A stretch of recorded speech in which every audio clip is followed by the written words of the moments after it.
کہانی شروع ہوتی ہے سال 2014 میں شہر گجرات سے۔ گجرات کے ایک سادہ سے محلے میں دو مڈل کلاس فیملی رہتی تھی۔ انہی گلیوں میں رہتی تھی ثنا، ایک شریف، سمجھدار اور خاموش مزاج لڑکی۔ اسی محلے میں کامران رہتا تھا، جو ایک محنتی اور خوابوں سے بھرا ہوا لڑکا ہے۔ بچپن سے دونوں ایک دوسرے کو جانتے تھے، کبھی گلی میں کھیلتے ہوئے، کبھی کسی شادی میں، اور کبھی عید کے موقع پر ملاقات ہو جاتی تھی۔ وقت گزرتا گیا اور بچپن کی یہ پہچان آہستہ آہستہ دوستی میں بدل گئی۔ سال 2016 تک دونوں جوانی کے دہلیز پر قدم رکھ چکے تھے۔ ثنا کالج میں تھی اور کامران یونیورسٹی میں پڑھ رہا تھا۔ سوشل میڈیا پر بات چیت شروع ہوئی، پہلے سلام دعا، پھر روزانہ کی باتیں، اور پھر ایک دوسرے کی خواب اور مستقبل کی باتیں۔ دونوں کو اندازہ بھی نہ ہوا کہ کب دوستی محبت میں بدل گئی، مگر ان کی محبت کے راستے میں ایک بڑی رکاوٹ موجود تھی۔ اس رکاوٹ کا نام زاہد تھا۔ زاہد ثنا کا کزن تھا۔ بچپن سے دونوں خاندانوں میں یہ بات چلتی آئی تھی کہ ایک دن ثنا کی شادی زاہد سے ہوگی۔ رشتہ دار اکثر مذاقاً کہتے تھے، ثنا تو ہماری بہو بنے گی۔ یہ بات ثنا کو کبھی پسند نہیں تھی، مگر اس نے کبھی کسی سے کچھ کہا بھی نہیں۔ سال 2018 کی ایک شام کامران نے ہمت کر کے ثنا سے کہا، ثنا، میں تم سے ایک بات کہنا چاہتا ہوں، شاید بہت دیر سے کہنا چاہتا ہوں۔ ثنا نے مسکرا کر پوچھا، کیا بات؟ کامران نے گہری سانس لی، میں تم سے محبت کرتا ہوں۔ کچھ لمحوں تک خاموشی چھائی رہی، پھر ثنا کی آنکھوں میں ہلکی سی چمک آئی۔ کامران، اگر تم یہ بات آج نہ بھی کہتے تب بھی میں جانتی تھی، کیونکہ میں بھی تم سے محبت کرتی ہوں۔ اسی دن دونوں نے فیصلہ کیا کہ وہ اپنے رشتے کو عزت اور حلال طریقے سے آگے لے کر جائیں گے۔ لیکن زندگی اتنی آسان نہیں تھی۔ سال 2020 میں جب گھر والوں کو ان کی محبت کے بارے میں پتہ چلا تو گھر کے ماحول بدل گئے۔ رشتہ داروں نے سخت مخالفت شروع کر دی۔ سب کا ایک ہی کہنا تھا، ثنا کی شادی زاہد سے ہوگی۔ کامران کی مالی حالات بھی بہت مضبوط نہیں تھے۔ لوگ اسے کہتے، محبت سے گھر نہیں چلتا۔ یہ الفاظ اس کے دل کو تکلیف دیتے تھے، مگر اس نے ہمت نہیں ہاری۔ اس نے اور زیادہ محنت شروع کر دی۔ دن میں کام کرتا اور رات کو اپنے مستقبل کے لیے کوشش کرتا۔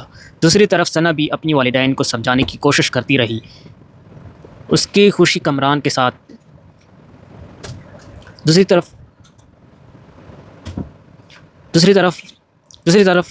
دوسری طرف ثنا بھی اپنے والدین کو سمجھانے کی کوشش کرتی رہی کہ اس کی خوشی کامران کے ساتھ ہے۔ وقت گزرتا گیا۔ سال 2022 میں زاہد کو پوری سچائی کا پتہ چل گیا۔ ایک دن اس نے کامران کو ملنے کے لیے بلایا۔ کامران بہت پریشان تھا، اسے لگا شاید آج کوئی جھگڑا ہوگا، لیکن زاہد نے اسے چائے پلاتے ہوئے کہا، کامران، میں جانتا ہوں تم ثنا سے محبت کرتے ہو۔ کامران خاموش رہا۔ زاہد نے بات جاری رکھی، اور میں یہ بھی جانتا ہوں کہ ثنا بھی تم سے محبت کرتی ہے۔ کامران حیران رہ گیا۔ پھر زاہد نے مسکرا کر کہا، محبت زبردستی نہیں ہوتی۔ اگر تم دونوں ایک دوسرے کے ساتھ خوش ہو تو میں تمہارے راستے میں کبھی نہیں آؤں گا۔ کامران کی آنکھیں نم ہو گئی۔ جس بندے کو وہ اپنی سب سے بڑی رکاوٹ سمجھنے لگا تھا، آج وہی اس کی سب سے بڑی مدد بن گئی ہے۔ آہستہ آہستہ دونوں فیملیز کا رویہ بھی بدلنے لگا۔ انہوں نے دیکھا کہ کامران ایک ذمہ دار اور محنت انسان بن چکا ہے، اور ثنا بھی اسی کے ساتھ خوش ہے۔ آخر کار سال 2024 میں دونوں خاندان ایک جگہ بیٹھے۔ پرانے اختلاف ختم ہوئے، اور وہ دن آ گیا جس کا ثنا اور کامران نے سالوں سے انتظار کیا تھا۔ نکاح کا دن۔ گجرات کی وہی گلیاں جو کبھی ان کی خاموش محبت کی گواہ تھی، آج خوشیوں سے جگمگا رہی ہے۔ نکاح کے بعد کامران نے ثنا سے آہستہ سے کہا، اتنی سالوں کے بعد بھی مجھے یقین نہیں آ رہا کہ تم میری ہم سفر بن چکی ہو۔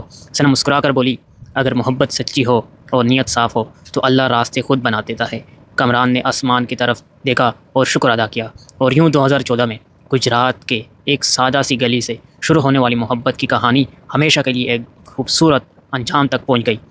اگر آپ کو کامران اور ثنا اور زاہد کی یہ کہانی پسند آئی ہو تو ویڈیو کو لائک کرے، شیئر کرے، سبسکرائب کرے۔ اگر آپ کو ثنا، کامران اور زاہد کی یہ کہانی پسند آئی ہو تو ویڈیو کو لائک کرے، شیئر کرے، اور چینل کو سبسکرائب کرنا نہ بھولے۔ کمنٹ میں ضرور بتائیں کہ کہانی کا کون سا حصہ آپ کو سب سے زیادہ پسند آیا۔ آپ کی سپورٹ ہمیں اور دلچسپ اور جذباتی کہانیاں لانے کی ہمت دیتی ہے۔ اللہ حافظ، ملتے ہیں اگلی کہانی میں۔